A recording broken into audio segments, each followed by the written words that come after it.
We're holding in the third paragraph of the Akdama, Libra Maskal V'Achshav. V'Achshav b'doreinu zeh.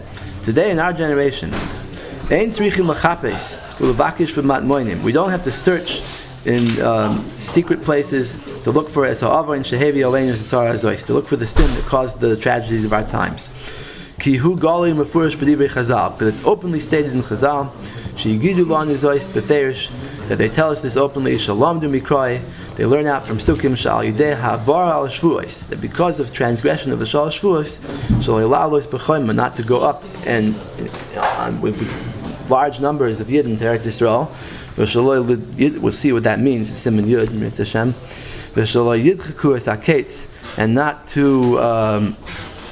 And not to force the end of Galus. Chas v'shalom. Animatir es besarchem. The oynish for that is that Hashem will permit the flesh of Yidden Kitzvos Chaylos Hasada, like the gazelles and like the deer of the fields. Achmana litzlan. But when the senior rabbim came haya, unfortunately, that's exactly what happened. Haminim v'apikorsim, those sionim of our time, asu kol mine hishtadlus lavar al shvuos. They made a lot of effort before the Holocaust. Now he's talking.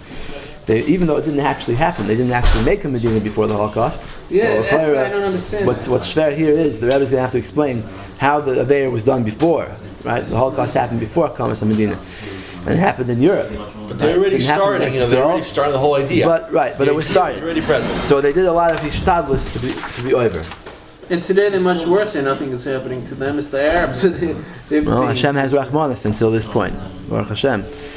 In any case, but the just a brief timeline of what they did before World War II. In 1897, that's when the founding conference of the Zionist movement happened. But they didn't actually rebel against. Right, they weren't doing anything at that point. The Balfour Declaration was in 1917. But that was Britain. That was in the Sionim who did it. Yeah, but the Sionim convinced the British to do it. So even just they convinced them. They forced them. And then they didn't force them, but they used pressure from inside, political pressure. And then in the end of World War I, there was a Jewish legion that fought in World War I to conquer Israel. Neely. I don't know if it was them, but it was Jabotinsky and his people, Beitar movement, the youth movement. But it was also Neely, I think. Could be that some of them joined it, but they. But at that time, also the Sionim were a minority. They weren't a majority. That's true. Israel. That's true. So they were a very small number, but they helped the British. They knew what was at stake. They wanted to conquer the land. They wanted the British to get it because the British promised that if they conquer it, then they'll give it to the Sionim. The Beitar movement was against the Turks or against the. Yeah, they fought against the Turks. They fought with the British against the Turks. Yeah, that's so simple. And then during the 30 years of the mandate, the Zionists brought 400,000 Jews to Eretz Yisrael, and 50,000 of them came illegally. They came on ships and they just sneaked them in, illegal immigration. It was dangerous like that. What they did was they jumped, They jumped off the ships in the ocean, swam where there were no British guards, which now they make because it's in the ocean. And then they had the Irgun and they had the Stern Gang, which were doing illegal activity against the British, terrorism against the British. And the Haganah, which was founded in 1921, by 1936 it was an army of 50,000 people. So there was a lot going on before the war. And escalated afterwards, but they had tons of weapons and training, and they had a lot going on. So that's what he means here, that there was a lot done before. To go up with masses of people, to take a government on their own. And it's interesting, in 1942, that's when the Biltmore Conference happened, and they said officially that their goal is to make a state. Until then, they were just saying it's going to be a Jewish homeland or a Jewish settlement. But now they said the Beferish state. Shezehu dechikas akates, and that is forcing the state. All about building, making a state. That's true, but it was a theoretical book. He didn't say that he wants to actually do it. He just said, "This is a state. This is an idea I have." But practically speaking, when he spoke to the Turks And when he spoke to the Sultan and the Kaiser and people he spoke to, he didn't say a state. He just said, I want to have a... Although his own book says called the Jüdischer Staat. The Judenstaat, yeah. Okay. And secondly, they drew in and they attracted most of the Jewish people to this unclean idea. Now, what's the proof that they got Roiv B'nai Yisrael before the Holocaust on the side of Zionism? Well, I wasn't able to find any proof to that, but if you take a look at the numbers that they bring, the Zionist movement had 1 million members out of 18 million Jews before the war. They had about 1 million members in 61 countries. The total world Jewish population at that time was 16 million. So, not 18, 16. And Zionism was banned in Turkey and in the USSR. So, people who were members there weren't officially members, so we don't know what their numbers were. So, and in Hitler's Germany, it was not. There were about. And in Hitler's Germany, it was not banned. As a matter of fact, Hitler. It was encouraged, right? It was, they were in the minority, and Hitler appointed them over the majority of the Jews. Right, but it shows that Zionism. That's what Edwin Black's book Transfers Agreement is about. Was very popular at that time. We don't know exactly how popular it was, and this statement that he's making here that Roiv B'nai Yisrael were on the side of the Zionists, that's not so clear if we can find proof to that, but it could be true. It's very likely that it's true. He writes Roiv with the Jews. We're holding Be'ez Hashem in the middle of the Hakdama here, and we're this is the 4th segment, and we're in the 3rd paragraph on the 1st page, but we're in the middle of the paragraph. So we're holding by like 7 or 8 lines down by the words V'isa v'mechilta, by the 2nd column. Okay, so what we're talking about here is that the Rebbe said we have to search and discover what the Aveir was that caused the tragic events of the Holocaust and the Churban of Europe. And he says that the Aveir was the Aveir Hashvuos. Because you see that the Gemara says such an oynish that he nimatris besarchem. Okay? Now, the question is, what he's preempting here is people are going to ask that before the Holocaust there was no Medina. So what exactly are you saying? There's an oynish that came for having a state. What do you mean there was no state yet? Okay? So what he's going to answer is that the oynish comes first of all even for a plan to be over on the Shavuos. And second of all, there were actions done. So let's see. The Isa b'Mechilta, Parshas Yisroi, Mechilta says, Lo Yisisa Lama Nemar. On the pasuk Lo Yisisa Hashem L'Kecha L'Shav, in the Sefer Dibros, it says, why do you need that pasuk? So don't we have a pasuk Lo Yisisa V'Yishmi L'Shaker, which is taking a false oath. So why do you need a pasuk Lo Yisisa? Don't take the name of Hashem and make a false oath. So Lefi Shehu Aymer V'Lo Yisisa the Goimer, it says, don't swear by my name falsely. Ein liel shalei shava. That only would tell me that you're not allowed to swear. But minayin shalei kabel. How do you know that you can't plan to swear or say that you're going to swear? Misha keeps. So that's what the pasuk says. Lo yisisa. So misha kibalto alecha lishava harein yilucha ladayin. Once you've accepted upon yourself and decided that you're going to swear, then I'm your judge. I'm going to punish you for it. Kilo yinake. Because it says in the end of the pasuk that Hashem won't let a person be absolved. Right. Now, take a look in the Mechilta inside, because it's a little bit the kitzer here. He leaves out a few words. He says, this is page 1. It says don't swear. Bishmi l'shaker. Ein li'al shalei shava. Minayin shalei kabel alav l'shava. Tamim loimer lo yisisa es shem Hashem Elokecha. So now the Mechilta is commenting on the words Hashem Elokecha. Hashem is lashon of Rachamim. Hashem, this is the name of Hashem, but Elokecha is more like a lashon of Dayan, Elokim. So he says, Ad shaloi kibalto alecha lishava. Before you made the plan to swear, Hareini l'chal Elokim. I'm your God. Stam, right? But mishi kibalto alecha lishava, Hareini l'chal Dayan. Then Hashem becomes more like a judge, and he judges you for your actions, even though you haven't done them yet, but you've been kabel on yourself to do them. Okay. Pirish Sham b'Mekeves Mishnah. That's a Pirish on the Mechilta, written by David Moshe Avraham Ashkenazi, written in the 1700s. I don't have a copy of it here, but He says, "Shemizeh nira," that we see from this mechilta, "Shedanim b'shvua gam al machshava k'moy b'avodah zarah." That by a shvua, Hashem punishes you even for a thought, just like avodah zarah. Because the Gemara in Kedushin Lamed Tes says that all aveiros in the Torah, Hashem is not mitzaref machshava l'maisa. If you just plan to do it, you don't get punished for it until you actually do it. Mashen kan avodah zarah, it says Laman tfoises b'nei es beis Yisrael b'libam. It's a special pasuk that says that by avodah zarah Hashem punishes for machshavas. So we're saying here a chiddush that by a shvua, it's also like avodah zarah. Okay? It was only excluded from a carbon. And he's referring here to the Gemara in Shavuos. And take a look, you can turn to page 2. Shavuos Chaf Vav on the base. Says, the brisa here, the last small line, Meisivei bisfasaim v'loi belev. It says, Levatei bisfasaim. The pasuk says to pronounce the shvuah with your mouth, with your lips.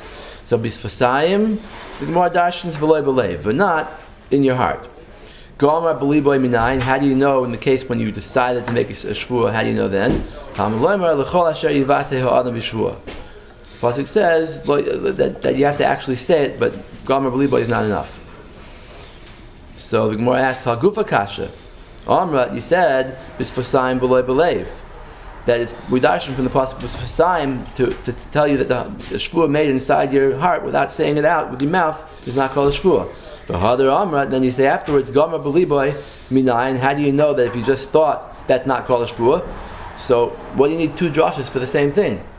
So Amar Rav Sheshes, halei kasha, hachi kamer bisfasaim v'loy shegomer b'liboy lehoitzi bisfasav. Bisfasaim tells you that not when you planned to make a shvuah later with your mouth, and v'loy hoitzi, but you didn't actually do it. Gomer b'liboy stam, if he just had in his mind this, in other words, he's saying, with my machshava, I'm making a shvuah. How do you know that? Alright, so we have two different joshes. One's for planning to make a shvuah, and one's for actually making a shvuah without speaking it out. Both of them are parted from a carbon. So, what he's saying here is that that's only from a carbon, but it's still aser. It's still aser to make a shvuah in your heart, or to say that you're planning to make a shvuah even though you didn't actually make it. And Hashem punishes for it. You get the full oynish of a shvuah just for planning to make a shvuah. So what's the comparison to Zionism? That when you planned, here they didn't plan to make a shvuah, they made a shvuah. The Jewish people took a shvuah. But the pshat is that the Zionists planned to transgress the shvuah. So they're planning to transgress a shvuah is just as bad as someone who's planning to make a false shvuah. Yeah, but today they're worse and nothing is happening to them. Yeah, that's what people always ask. They ask that, what's going on? You're telling me the Holocaust happened before the Medina. You've been planning. And here they actually did it. They have no utopia though, as Herzl promised. Yeah, so that's true. They do have. They have no utopia. They want to draft women. They want to draft Bachman. It's not utopia. The Briskerov, well, they just simon. They still need a big army. Briskerov said that why is the pasuk in Shir Shirim say the first two times im to'iru and the third time is ma to'iru? So he said, I know that you said right. So he said because you see that you have a Medina already, and you see all the things that are happening, and that's and it's still going on. All the people are still dying. Ma to'iru, why are you continuing with it? The enemies are killing each other to the last drop. No more suicide bombing. Well, sometimes Hashem is merciful. He waits a little bit and waits for people to do tshuva. But a lot of Jews and Israel, they tell me they feel safer in Israel than they do in America. It's out of blind love for Israel. That's what they do. No, they said they don't have to lock the doors at night. They can walk down the street. You can say what they want. This means true. It depends where you are. They can say what they want. Certain neighborhoods, that's the way it is, but certain neighborhoods not. Anyway, okay. Let them go there if they love it so much. Let them go there. They are. That's what they want. Anyway, okay, so let them say what they want. Again, so the question was over here. There was no Medina in during the Holocaust, so what's going on? So the answer is because the planning is considered like the Aveir itself. Now, Vehevi Kain, the Merkavas Mishnah quotes, Me'erbeinu Yoina, He quotes Rabbeinu Yoin that says the same thing as he says. That says that the planning to make a shvua is like a shvua. He says afterwards, from the fact that the Rambam leaves it out, doesn't say anything about this din that you plan to make a shvua. You see that this is not a deraisa; it's only a derabanan. Still kasha why the Rambam doesn't bring it, but it's still shver to understand what's the halacha here. In other words, he's saying like this: it still could be that we paskin like it, even though the Rambam doesn't bring it. And this goes to what the Rebbe speaks out in Simon Pei Aleph. The Rambam wrote everything blush and kutzer.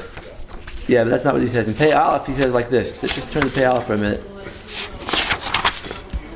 He says,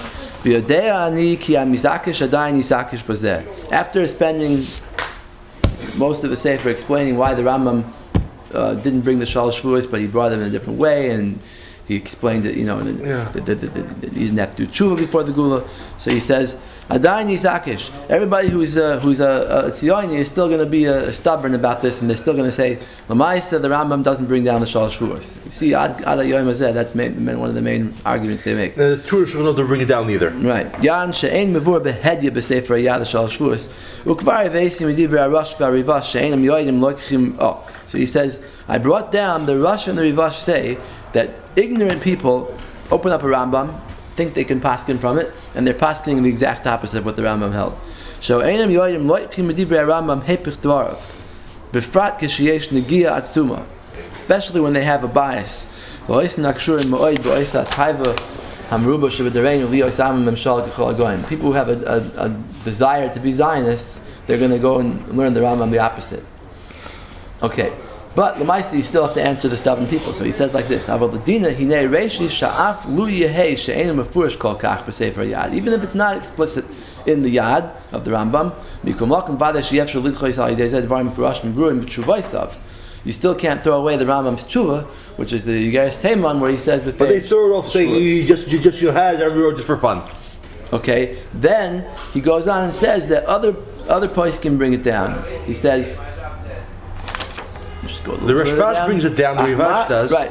Ahmad ashkachna behedya bepiske agoinim iser, v'lo ashkachna bepiske goin acher behedya leheter, ela d'daikina minei b'oichacha dehachi savar kasha listor devar mamfurashim behedya. He says if you have one posik who brings something down and another posik who doesn't bring something down, you can't throw away. You can't mean b'dayik. Okay, the posik who doesn't bring it down say, oh, we didn't bring it down. It must be he doesn't hold of it, and based on that make a machlokes. You can't do that. And Kal v'chomer over here, where it's the Rambam himself who brings it down in his tshuva. He doesn't mention the Rivash and the Rashbash in this part of the sefer. It's going to be in Yishuv Eretz Yisrael. All right.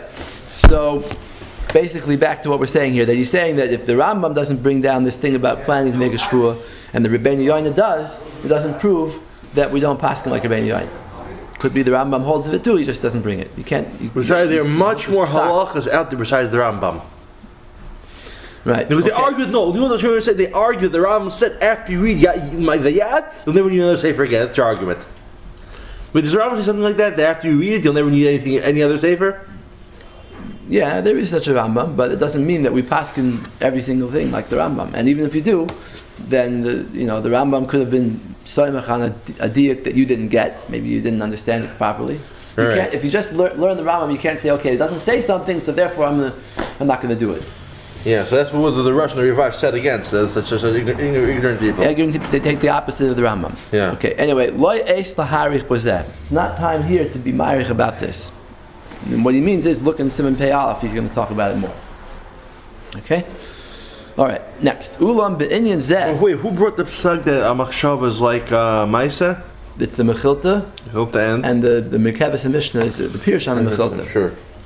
And you said in the last week's parsha Tazria that. However, we don't have to come on to this whole svara that there was only planning to be over on the Shavuos, because in the case of Tzionis there was a real action. It wasn't just a thought. That we should have to come on to this possibility that Hashem punishes for thoughts. Actually, many vigorous actions were taken L'f'ula hamar hazois, to do this bitter goal of tzionis. B'tachbulois v'oifanim shoinim, strategies and different means were put to use. L'havi lidei kach lavar l'shvuas halalu, referring obviously to the Balfour Declaration and the building of the Haganah and the building of the other organizations, the Irgun and the Stern Gang, and of course all the illegal immigration and all the certificate, everything. That was a lot of you risked a lot by jumping in the ocean, trying to swim past the British guards, and they say better do that and risk drown the ocean, rather than being out of Palestine. And u'kamoy roim shekasav rambam. V'zeh pashut. And this is obvious. Shekoloi fanei ha'pu'ulais. All the actions that are taken, she'oisim bozeh, that are done in the process of being over on the shvuos, is havi havar al shvuah. They're all part of the averis hashvuah. You don't have to get to the finish line and have actual state. We see this from the fact that the Rambam B'Igeres Teiman says on Alechot Shalom Al Atzmei Shu Mashiach, on a person claiming to be Mashiach. Why did the Rambam bring the man's name down? It's unusual. Why did the bring this man's name down? He didn't know it. This is in Yemen, so the Rambam wasn't there. He was responding to their question. They didn't ask him what this man's name was? Maybe they didn't tell him. They just told him there's a person who claims to be Mashiach. Anyway, a few people have gathered around him. The Rambam responds by warning them very strongly that following this messianic figure would be very dangerous. Because when it becomes known to the government of Yemen, there's going to be a big danger to Yidden, terrible consequences. And the Rambam warns them in the end of Yegeres Teiman not to transgress the oaths. The cost of Tama Shvuos, and he says the reason for the oaths was because Shlomo Melech knew with his inspiration that this people, the Jewish people, would try to move out of Galus before the time, before the proper time, and they would perish because of this. Rahman al-Islam. And the terrible things would happen to them because of that. So Shlomo Melech knew that, and that's why he wrote the Shalosh Shvuos. So you see from this that now he says what you see from this. Take a look. You see from this Shiyada HaRambam Zal. The Rambam knew that in advance that this messianic movement would never get anywhere. They would never actually make a state and lead the Jews out of exile. And still he considered their actions being over on the Shvuos. And just the Trinity might say you misunderstand the Yegeres Teiman because it's only a translation from. And he continues now. This shvuah, not to force the end, is he shaloi lasei shum peulas. It means not to do any actions that are meant to force the end, even if you don't actually succeed. Mimela kol peula shaloisin. Any action taken by the Zionists was that in this matter, af shelav yal b'yadam cheres, even if it's going to lead to failure. The actions alone, levad avru kvar l'shvuos, they already transgressed the oath. V'al kopanim barur. In any case, it's clear she'ein l'damoy zel l'machshava greater. Even if you're not going to say that it's the full extent of being over on the shvuah, but at least it's better than stam planning. So therefore, you don't have to closer to the real thing than just planning. So therefore, you don't have to come on to this whole chiddush of the mechilta with the Mekevus Mishnah. So das Mekevus Mishnah mechilta sham einu el asmachta. He comes out that it's only drabanan. Ki asiyas puulos vaday have ma'isa neged hashvuah. Actions are for sure something against the shvuah. V'lo rak machshav bilvad. It's not just a plan.